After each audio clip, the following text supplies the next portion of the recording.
Well, hey, everyone, this is Heidi St. John. And yesterday here at the Off the Bench podcast, I was very glad to have Connor Boyack and Daniel Harmon on the show. They are the creative geniuses behind the children's series, The Tuttle Twins, which takes on what could be complicated topics like capitalism and the Federal Reserve and socialism and the Golden Rule.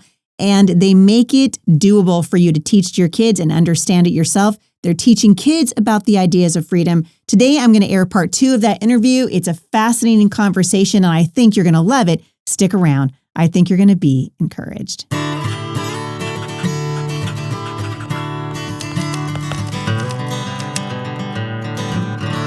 Well, thank you guys for listening to the show. I'm glad that you've joined me. Listen, I'd love to, before I start the show today, just encourage you, leave a review for this show over at iTunes if you haven't done it yet. Share this show with your friends. Let them know, hey, there's a voice for freedom and for family and for faith over at iTunes and Spotify and Anchor. We love to read your reviews. If you'd like to leave a review, we would be happy to read it on the air. And we'd love to hear from you. If you would like to reach out to me, it's HeidiSt.John.com/Mailbox Monday. Also, I want to invite you to join me for my February study. I'm going to be studying what God says about the role of mothers, the irreplaceable value of motherhood. And you guys can find that at momstronginternational.com. All right, without further ado, here is part 2 of my interview with the creators of the Tuttle Twins. So, Daniel, I got a question. We're talking about story, right? And how important it is to communicate these ideas to both parents and their children in a way that's engaging, in a way that they finally have that light bulb moment that comes on. How important is it? Because I know you guys, you're going to continue to do this with what you do, to be able to weave story in and use story when you're communicating the big ideas, particularly when it comes to the founding of our country. So story makes ideas concrete. So we can have ideas like a right to life or a right to liberty or a right to property that can seem kind of loosey-goosey in a kid's head. But if you can tie that into a story, like we do in the first episode of Tuttle Twins, where they have a lemonade stand that they are using to make money, and then comes the kids club president to take some lemonade away from them and say, "Oh, I have this right to it because it's written into law that I can just take that away." And they're like, "Wait a minute, something's not right with this." And then they go and learn from an economics person like Frederick Bastiat of the French Revolutionary times about the rights to life, liberty, and property.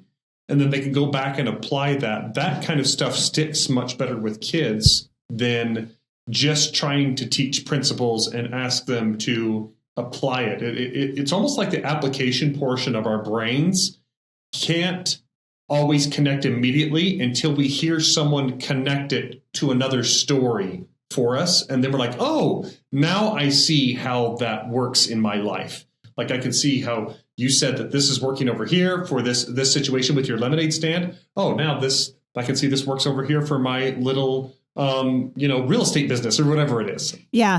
And really, once you engage them, I'm a homeschool mom, right? So I got kids from sunup to sundown, my husband and I. And one thing I have been telling parents for a long time is that, because I've used stories with my children through all of our homeschooling, that's how we taught history. I taught them through the lens of people who lived in those times, and we could see why it was important, why the ideas of freedom were important, how they liberated people, why America, it was such a beautiful idea, why freedom is so important.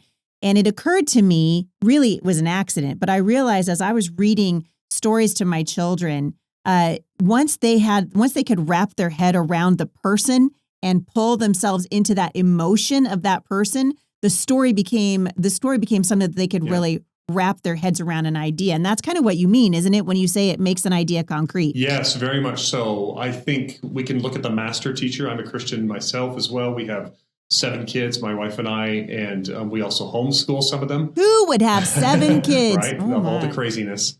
And but Jesus used parables. That's what he taught with. He used parables in order to, again, make some of these ideas like loving your neighbor more concrete, to give something, an object, a sort of a sort of concrete thing in a person's mind to attach it to, of like, oh, now you see there's a good Samaritan, right? To be able to attach this idea of stopping and helping your neighbor, regardless of like what race they are, or what political or religious belief they have, that you just get down and you help your neighbor. And that was something that made it so it really resonated for people. And I think for those that are hungry for that education, that are wanting to learn, it really sinks in deeply. And again, I always come back to Spider-Man, that with great power comes great responsibility. It just never would have stuck if we hadn't learned and seen Peter Parker take on all that power when the spider bit him, and then watch the way his uncle died. Spoiler alert for anybody that isn't caught up on things. Right. And then watch how he goes and uses that power for good. That's what makes it really sink in, and then it becomes a principle in our minds that we can then go and apply in our own situations. Yeah, and our kids need it, because really they are being injured in the government school system. To me, there's just no other way to say it. I'm curious what you think about the men and women that are gracing the halls of Congress right now, right? I'm listening to these guys tonight. I mean, it's a loaded question, but here's what I'm getting at. I'm hearing them make speeches often, right? I mean, yes. aside from the Jim Jordans of the Congress here, there are brilliant men and women on the floors of the House of Representatives. Yeah. But by and large, I'm listening to, Rashida Tlaib and AOC and some of the women of the squad and some of these, these woke politicians that really don't even have a basic understanding of economics. They don't have a basic understanding of American history.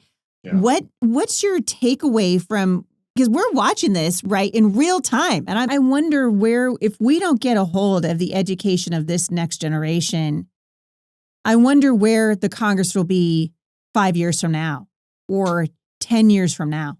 And that is the exact right question, Heidi. It's really not about any election cycle just that's immediately coming up. This is really about the long game. That's the whole vision with Tuttle Twins, is that for a long time, people who have the ideas and lean towards the ideas of communism and socialism and some of these other terrible things that have failed again and over again in history, and many with good intentions, I might say, they've had their foothold in the areas that mattered for the upcoming generation. And now parents are kind of taking back their own foothold for educating the kids. And that's really what it's all about. Our goal with this show is to reach 100 million kids around the world with it. And we start imagining a future. What can that look like when these people are entering voting booths in 10 years, in 15 years, and they're starting to go into their communities to affect change? I mean, at the end of the day, my opinion of Congress really is reflected mostly in what I have chosen for a career in making this show. Like, I don't really have aspirations of going into politics. No offense to anyone that does. But I think we can either sit and try to complain about the culture, or we can create it. And that's what we're trying to do, create a culture that supports these ideas and these values, because, again, they're tried and true. And we just need them to be fun. We need them to feel cool again, because by and large, the greatest artists out there are not necessarily on the side of freedom.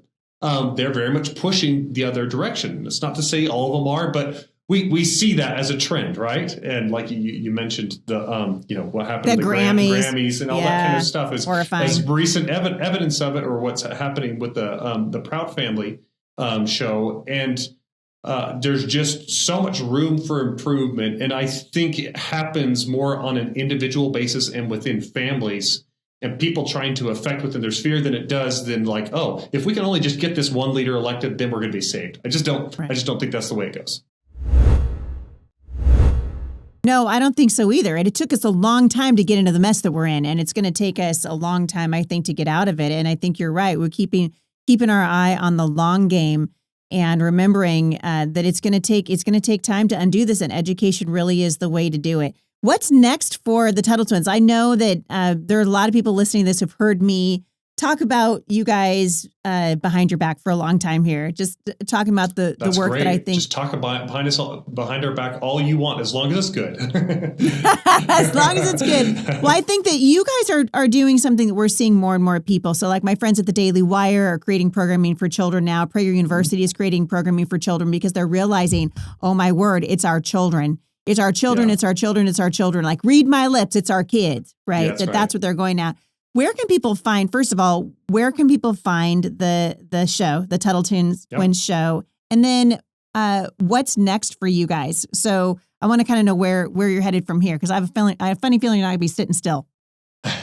So our distributor is Angel Studios, that's known for The Chosen. So if you download the Angel app on the App Store, Google Play, wherever, Tuttle Twins is free there. So we have 12 episodes, a whole first season that covers things like rights to life, liberty, and property, free markets, free trade, free speech, inflation, the golden rule, disagreeing with someone doesn't make them your enemy. All those kinds of things are there. What? In season 1. And then we have season 2 coming up here on March 7th. If you go to the Angel app as well, you can watch that for free. It's coming up March 7th. But again, it's all available for free for the kids. We feel like we can reach that goal of 100 million if it's free and easy for everybody to get a hold of. And so that's why we've partnered with Angel Studios to make this happen. And again, it's really resonating with parents and kids. And we're so happy because it's a co-viewing experience. We've put in, it is a kid show. It is an animated cartoon, but it's also a family show. And we hear over and over again from parents that appreciate the one-liners and things like that we put in there that go right over their kids' heads, but are really funny for them. And it's over 80% of the families watching it are saying they're watching it with their kids. And so that's really fun to see. Well, and you're bringing family time back again, making family. I remember when I was a kid, long time ago when I was a kid, we used to watch the Cosby Show together, right? We used to watch the Waltons. We used to watch Little House on the Prairie, and we would wait for those shows to come on, and we would sit down and watch them together. And that's really not happening anymore. You know, so many of these shows that are targeting children are so ridiculous that it's hard for a parent to even sit there for more than 5 minutes. And I'm telling parents, you can't leave your kids anymore, unfortunately, in front of Netflix. You can't turn on Netflix and then walk away. All this garbage. It's in Blue's Clues. It's in Disney Plus. I mean, we got rid of Disney Plus in our house, quite a while ago. These are not good shows for children, and you guys are creating an alternative for it. And I'm just so thrilled for what you're doing. And I can't wait to see what's next for you. Where can people find you guys online? Again, just search us in the App Store or Google Play for the Angel app. Download it for free. And if they want a website to go to, Tuttle Twins, Tuttle twins.tv. There's some good resources there, but primarily the Angel app. That's where to check out the show, and it's a lot of fun. How many books do you have now? I can't remember. I was going to look for it, but it's quite a few. Oh gosh, yeah. Connor has a whole bunch of books. And then we also have graphic novels that go along with the episodes of the show itself. So that's also available for kids as a resource, especially for parents that maybe want their kids to have the fun, learn the lessons, but have a little less screen time. I love that. And for those of you who are homeschooling, the Tuttle Twins were a part of our homeschooling. I wish you guys had been around when my big kids were growing up. But it's a really great thing to add to your homeschooling. You guys are going to love it. Put some milk and cookies out and sit down and read through the Tuttle Twins books. It's a lot of fun, and it's so educational. Daniel, it's just been wonderful to have you here. Thank you for coming back. I hope you'll come back again and keep us posted, and then keep fighting for freedom and making some really funny commercials, dude. I'm a super fan. I'm a super fan. Just wanted to clarify, Connor called me Chief Marketing Officer. I was Chief Creative Officer at the time of Harmon Brothers, and I'm now focused on Tuttle Twins. We've got other really great people running that. I love it. Well, they're very, very blessed to have you. Daniel, thank you for coming on the show. I appreciate it. Awesome. Thank you. If you guys want your kids to understand more about how the free market works, then most of our members of Congress, I'm telling you what, the Tuttle Twins series should be part of your library. I hope you guys will check it out. I'll link back to it in the show notes today. In the meantime, love your people well today. I'll see you guys back here again tomorrow at the intersection of faith and culture.